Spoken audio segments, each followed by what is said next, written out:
Students, today we are going to start with our topic Indus Valley civilisation.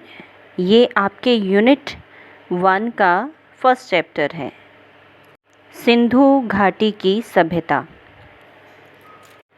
Sindhu घाटी की सभ्यता भारत की सबसे पुरानी सभ्यता में गिनी जाती है और इस सभ्यता की खोज निकालने का श्रेय जो है वो दयाराम साहनी जी को जाता है, जिसने सबसे पहले 1921 में हड़प्पा के स्थान पर इसकी खोज की थी।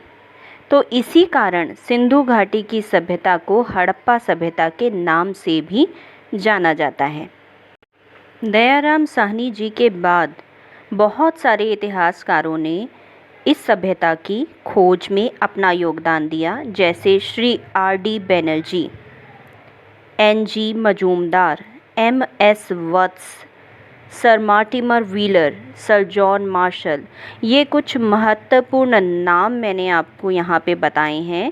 ये उन इतिहासकारों के नाम हैं जिन्होंने सिंधु घाटी की सभ्यता की खोज में अपना योगदान दिया, और इन सभी इतिहासकारों के आधार पर जो जानकारी हमें मिलती है उस पर हम ये कह सकते हैं कि ये सभ्यता 5000 वर्ष पुरानी कही जाती है। इन इतिहासकारों ने ये माना है कि ये सभ्यता कम से कम 5000 वर्ष पुरानी सभ्यता है। इसी कारण इसे भारत की सबसे प्राचीन सभ्यता कहा जाता है।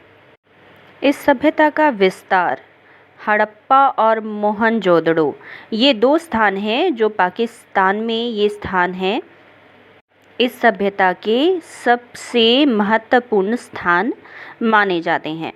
तो यहाँ से ही इसकी शुरुआत की गई थी। दयाराम साहनी जी ने जो सबसे पहला स्थान जो है वो खोजा है वो हड़प्पा ही था। हड़प्पा के स्थान पर सिंधु घाटी की सभ्यता की खोज जो है वो उसकी शुरुआत हुई थी।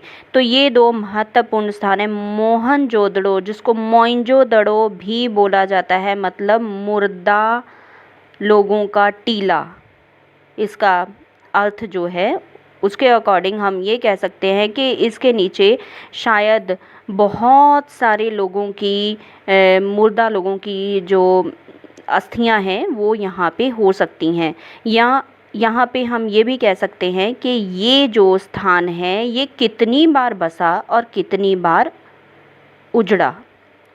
उजड़ने के बाद दोबारा ये बसने से इसके नीचे जो है उन स्थानों के अवशेष बच गए। तो वो अवशेष आज भी कहीं ना कहीं उनकी पलटें जो है वो मिलती हैं। तो इस वजह से इसको मोइंजोदड़ो बोला जाता है, मुर्दा लोगों का टीला।